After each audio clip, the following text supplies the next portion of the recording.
Dialectical materialism is a philosophy of science and nature, based on the writings of Karl Marx and Friedrich Engels, and developed largely in Russia and the Soviet Union. It was inspired by dialectic and materialist philosophical traditions. The main idea of dialectical materialism lies in the concept of the evolution of the natural world and the emergence of new qualities of being at new stages of evolution. As Z.A. Jordan notes, Engels made constant use of the metaphysical insight that the higher level of existence emerges from and has its roots in the lower, that the higher level constitutes a new order of being with its irreducible laws, and that this process of evolutionary advance is governed by laws of development, which reflect basic properties of matter in motion as a whole. The formulation of dialectical and historical materialism in the Soviet Union in the 1930s by Stalin and his associates became the official Soviet interpretation of Marxism. It was codified and popularized in textbooks that were required reading in the Soviet Union as well as the Eastern European countries it occupied.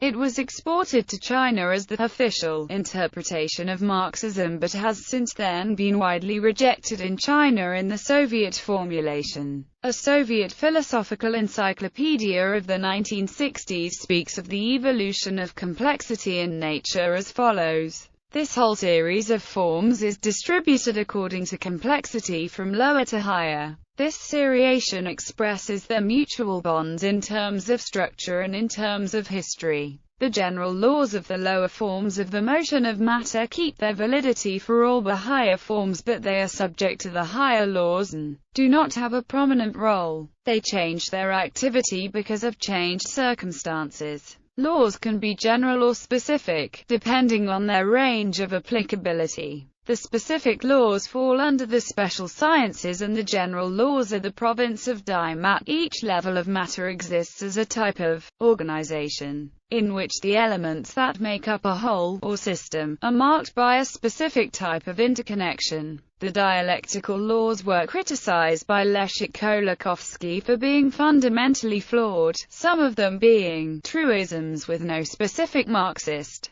content, others philosophical dogmas that cannot be proved by scientific means, yet others being just nonsense, and there's a group of laws that are so vague and can be interpreted differently. But these interpretations fall into one of these categories either. The term dialectical materialism was coined in 1887 by Joseph Dietzgen, a socialist Tanner who corresponded with Marx during and after the failed 1848 German Revolution. As a philosopher, Dietzgen had constructed the theory of dialectical materialism independently of Marx and Engels. Casual mention of the term is also found in the biography Friedrich Engels, by Karl, written in the same year. Marx himself had talked about the materialist conception of history, which was later referred to as historical materialism by Engels. Engels further exposed the materialist dialectic, not dialectical materialism, in his Dialectics of Nature in 1883. Georgy Plekhanov, the father of Russian Marxism, later introduced the term dialectical materialism to Marxist literature.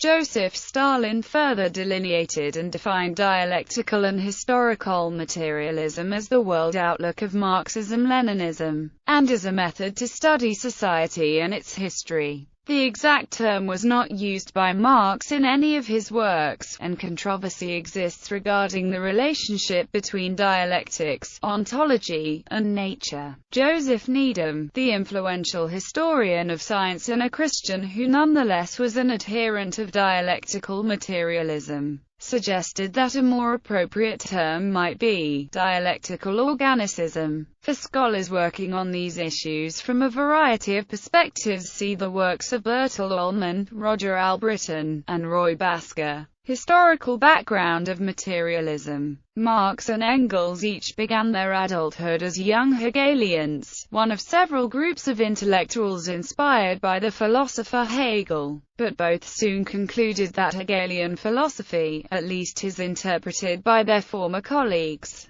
was too abstract and was being misapplied in attempts to explain the social injustice in recently industrializing countries such as Germany, France, and the United Kingdom, which was a growing concern in the early 1840s. In contrast to the conventional Hegelian dialectic of the day, which emphasized the idealist observation that human experience is dependent on the mind's perceptions, Marx developed Marxist dialectics, which emphasized the materialist view that the world of the concrete shapes socio-economic interactions and that those in turn determine socio-political reality. Whereas some Hegelians blamed religious alienation for societal ills, Marx and Engels concluded that alienation from economic and political autonomy, coupled with exploitation and poverty, was the real culprit. In keeping with dialectical ideas of such sequences as thesis, antithesis, synthesis, thesis, rejection, rejection, and action, reaction, reaction,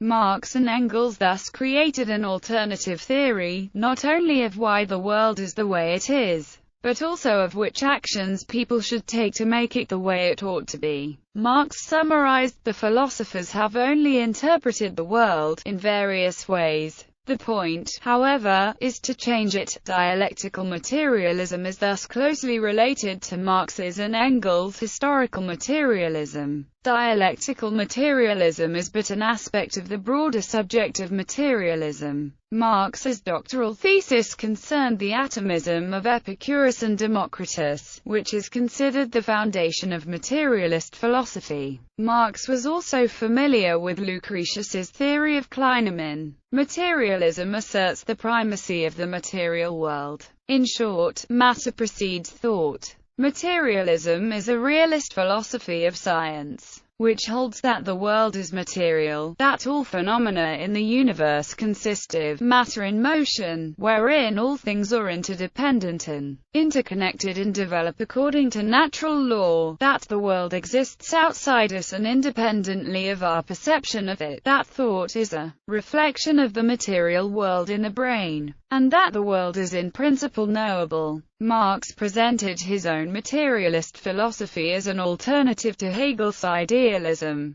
However, Marx also criticized classical materialism as another idealist philosophy, idealist because of its trans-historical understanding of material contexts. According to the famous theses on Feuerbach, philosophy had to stop interpreting the world in endless metaphysical debates in order to start changing the world, as was being done by the rising workers' movement observed by Engels in England and by Marx in France and Germany. Marx's view of human history was thus historical materialism. Marxist materialists tended to accord primacy to the class struggle. The ultimate sense of Marx's materialist philosophy is that philosophy itself must take a position in the class struggle based on objective analysis of physical and social relations. Otherwise, it will be reduced to spiritualist idealism, such as the philosophies of Immanuel Kant or Georg Wilhelm Friedrich Hegel. Marx's Dialectics. The concept of dialectical materialism emerges from statements by Marx in the preface to his magnum opus, Capital. There Marx says he intends to use Hegelian dialectics but in revised form. He defends Hegel against those who view him as a dead dog, and then says, I openly avowed myself as the pupil of that mighty thinker, Hegel. Marx credits Hegel with being the first to present dialectics, form of working in a comprehensive and conscious manner. But he then criticizes Hegel for turning dialectics upside down. With him it is standing on its head.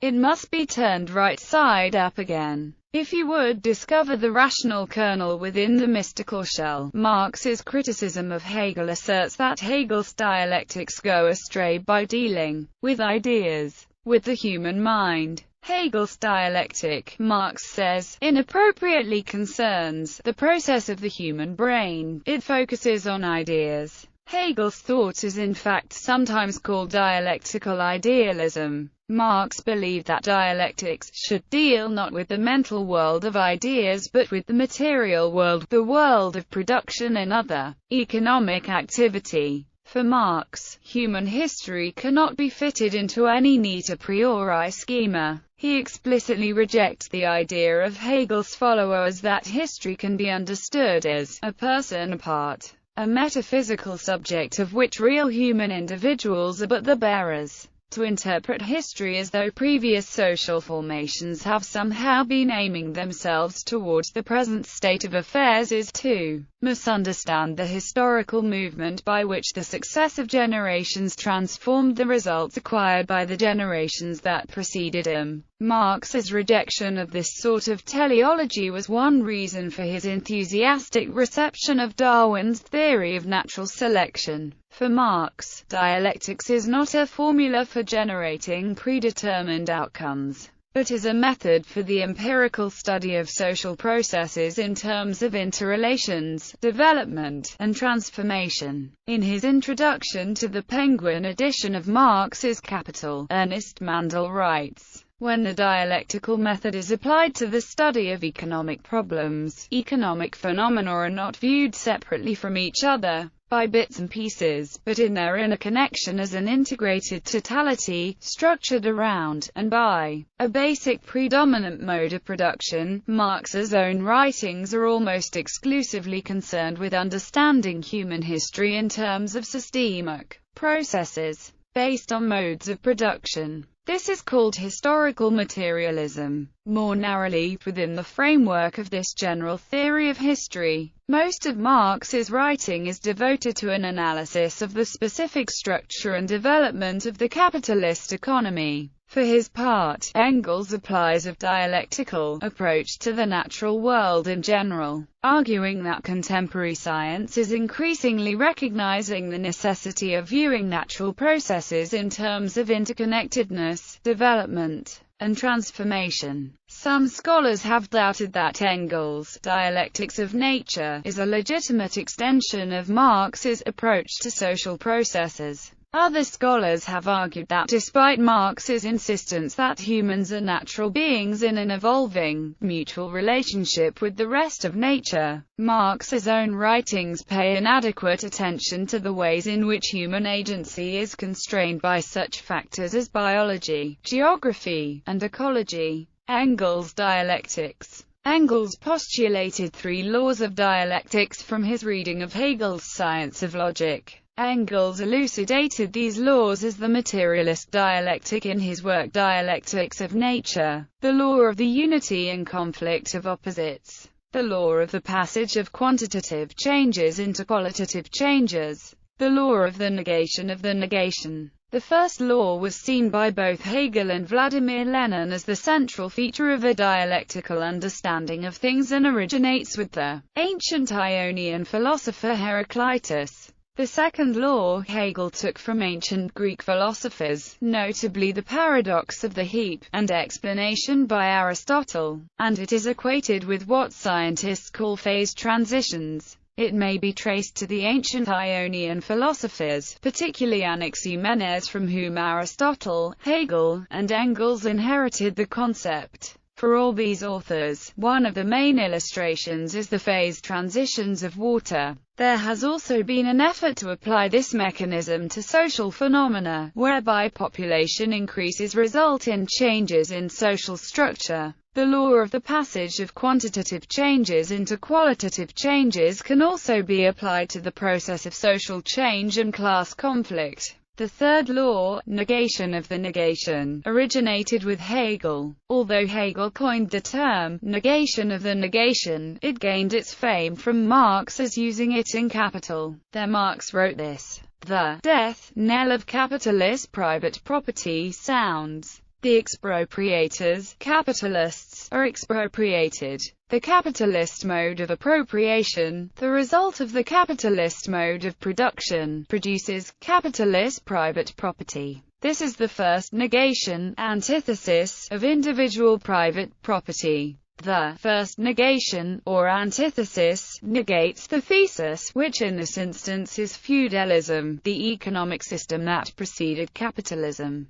But capitalist production begets, with the inexorability of a law of nature, its own negation. Its final communism, the synthesis, is the negation of the negation. In drawing up these laws, Engels presupposes a holistic approach outlined above and in Lenin's three elements of dialectic below, and emphasizes elsewhere that all things are in motion. The discovery that heat was actually the movement of atoms or molecules was the very latest science of the period in which Engels was writing. Lenin's contributions. After reading Hegel's Science of Logic in 1914, Lenin made some brief notes outlining three elements of logic. There, the determination of the concept out of itself, the thing itself must be considered in its relations and in its development, the contradictory nature of the thing itself, the contradictory forces and tendencies in each phenomenon, the union of analysis and synthesis. Lenin develops these in a further series of notes, and appears to argue that the transition of quantity into quality and vice versa is an example of the unity and opposition of opposites expressed tentatively as not only the unity of opposites, but the transitions of every determination, quality, feature, side, property into every other, into its opposite also.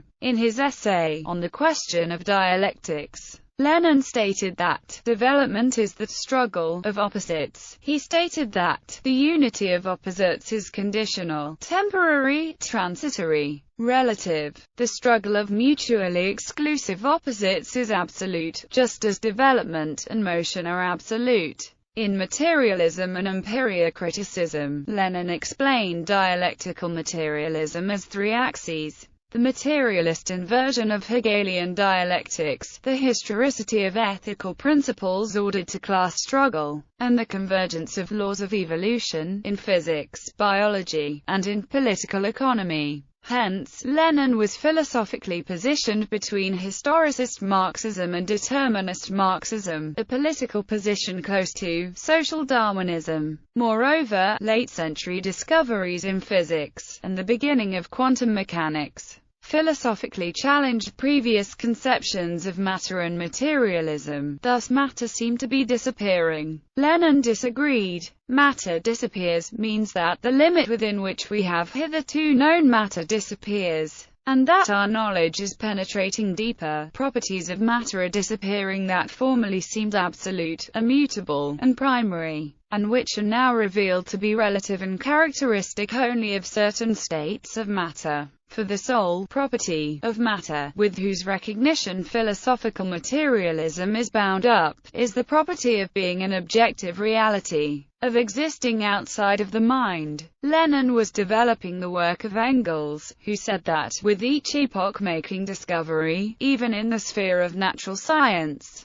materialism has to change its form. One of Lenin's challenges was distancing materialism, as a viable philosophical outlook, from the vulgar materialism expressed in the statement, "The brain secretes thought in the same way as the liver secretes bile." Metaphysical materialism, a 19th-century mechanical materialism. The philosophic solution that Lenin proposed was dialectical materialism, wherein matter is defined as objective reality, theoretically consistent with developments occurred in the sciences.